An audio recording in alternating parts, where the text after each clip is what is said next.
Hi, everybody. Good morning and happy Monday. It's 9 a.m. I have my coffee. Do you have yours? Let's take a sip together to get through the week.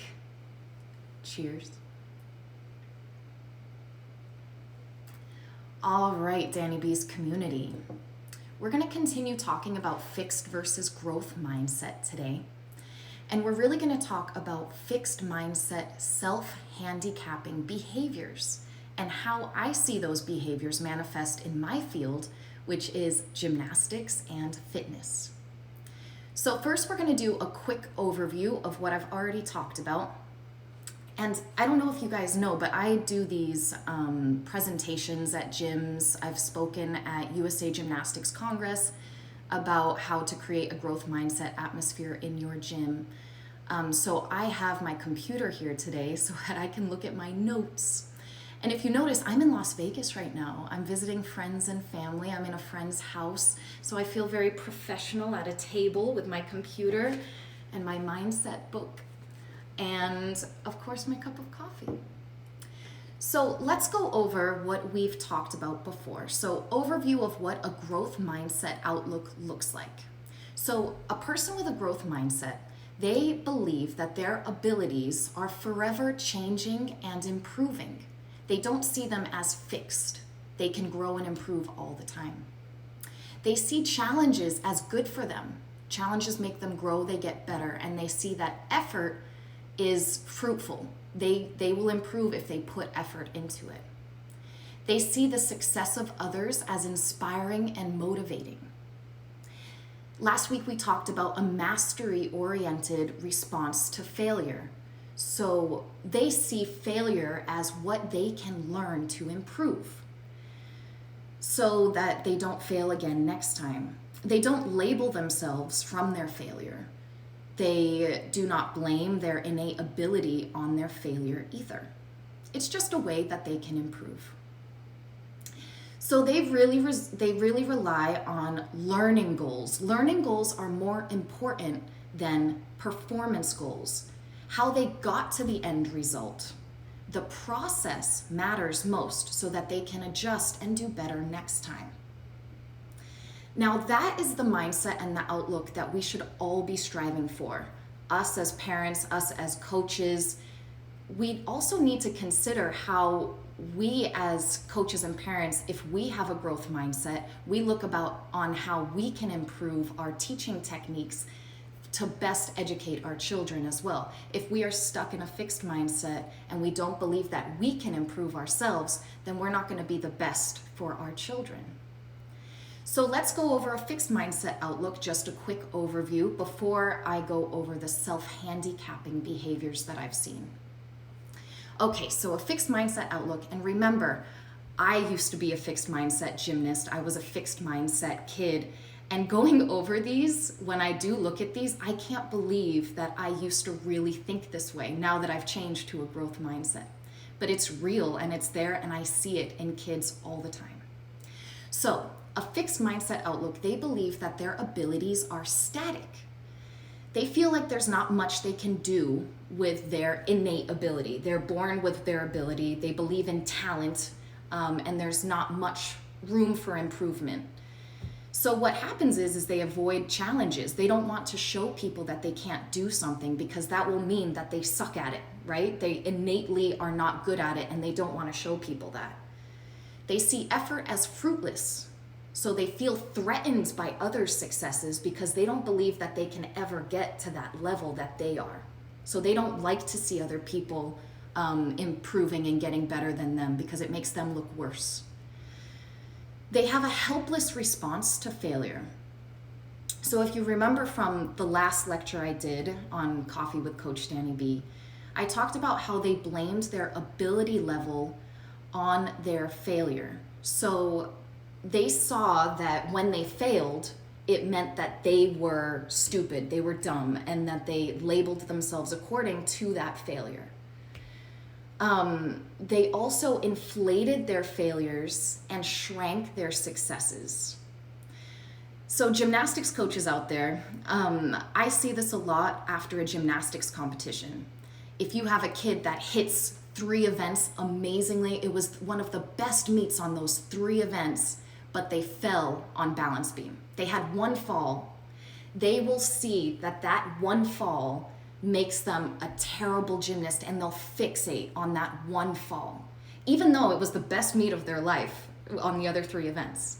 I used to do that all the time. I would be so sad if I made one little mistake, even though the rest of it, I should have really focused on the success of that meet and really looked at how I could have improved on the fall. The fall wasn't as big of a deal as all of the 3 events that were really, really successful.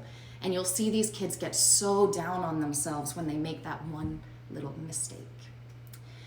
They really focus on performance goals more than learning goals. So it's all about the end result. That's what matters most to them. It's about looking smart. It's about looking like they're really, really good and that they're strong and physically able to do things.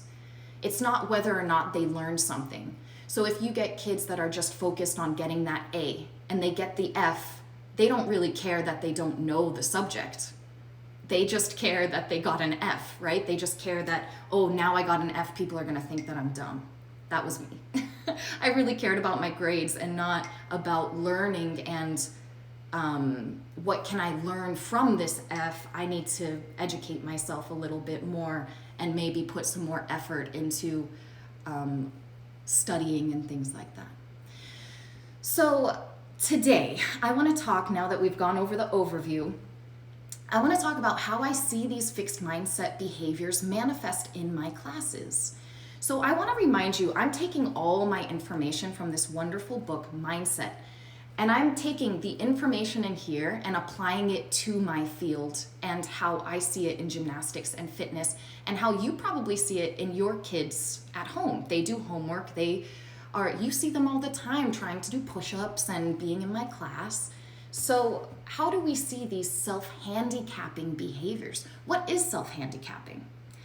So self-handicapping behaviors, it's intentionally withholding effort so they have an excuse if they don't do well. If you withhold effort and do poorly, you can still think highly of your ability. And you can preserve the belief that you could have done well had you applied yourself. So I've broken these down into 4 behaviors. We're going to talk about 2 today because you know that I can talk all day long and I don't want to be here forever. So we're going to talk about 2 today and 2 next week. So the 4 behaviors that I see in my class is 1, the shy kid, the kid who hides in the back of the line, who tries to be invisible. That was me. We'll talk about that. The injured all the time. Injuries mean that, oh, I could have done it, but I'm injured. So if I wasn't injured, I would have been the best at it. We're going to talk about that.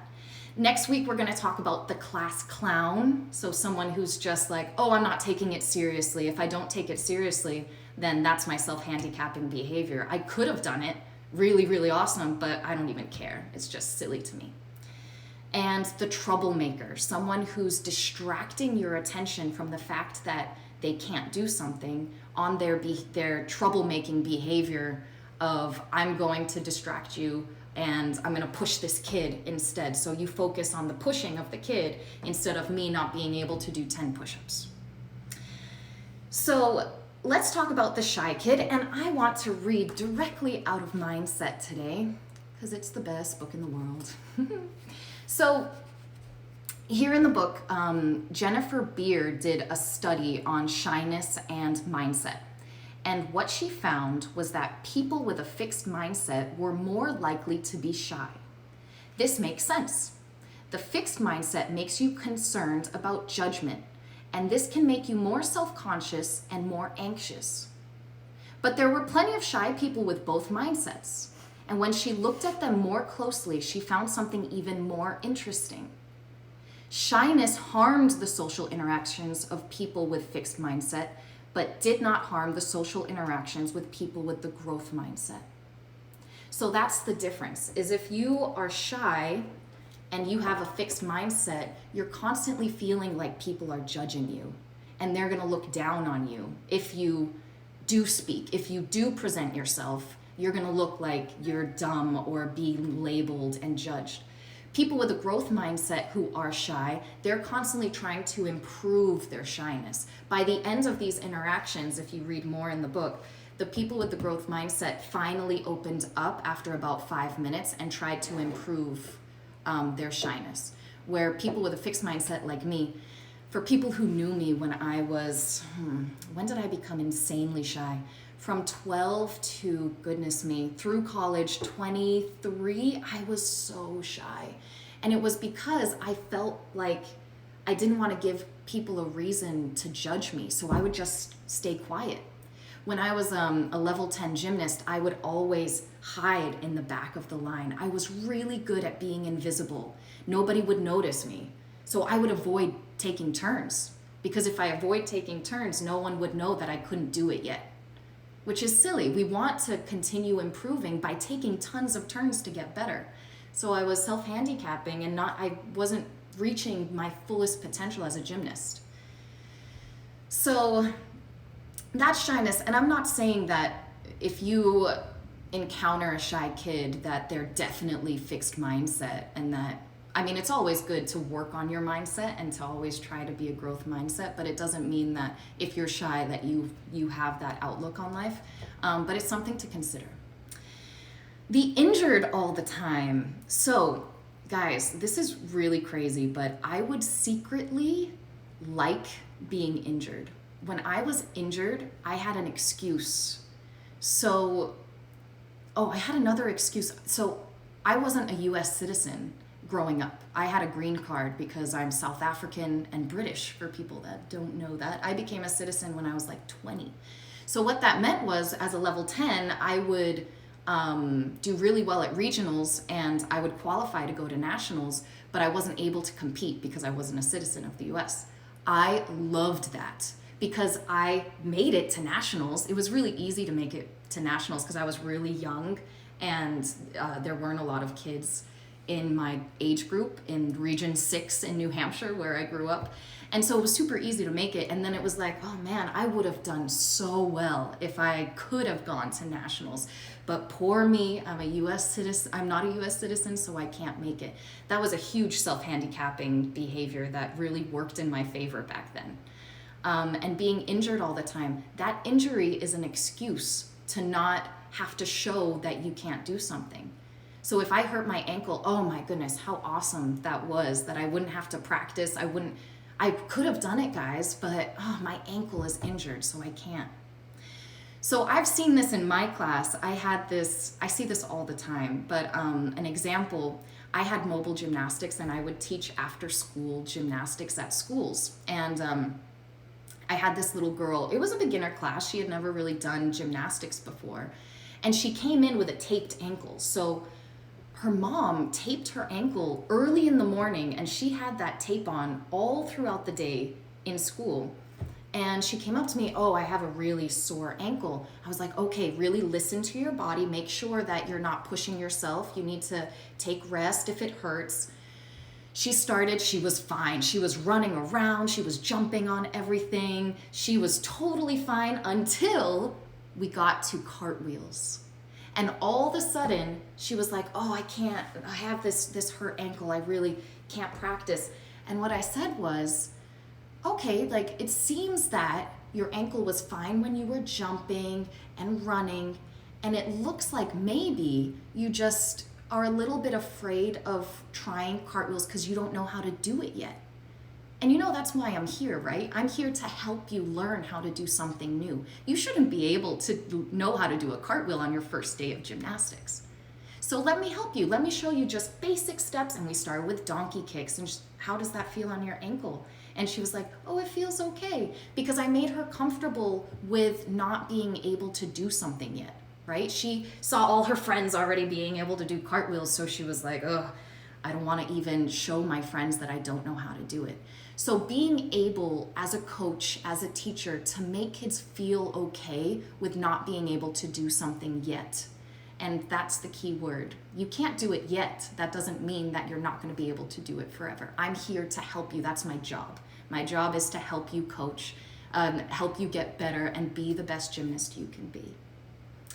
So, those are the two self-handicapping behaviors we're going to talk about today, the shy kid and the injured kid. And next week, we're going to talk about the class clown and the troublemaker and how I see those behaviors manifest. Thank you so much for joining me. Have a wonderful day. Have a wonderful week. And I will see you next Monday at 9 a.m. with your cup of coffee. Bye, everybody. Thanks for joining.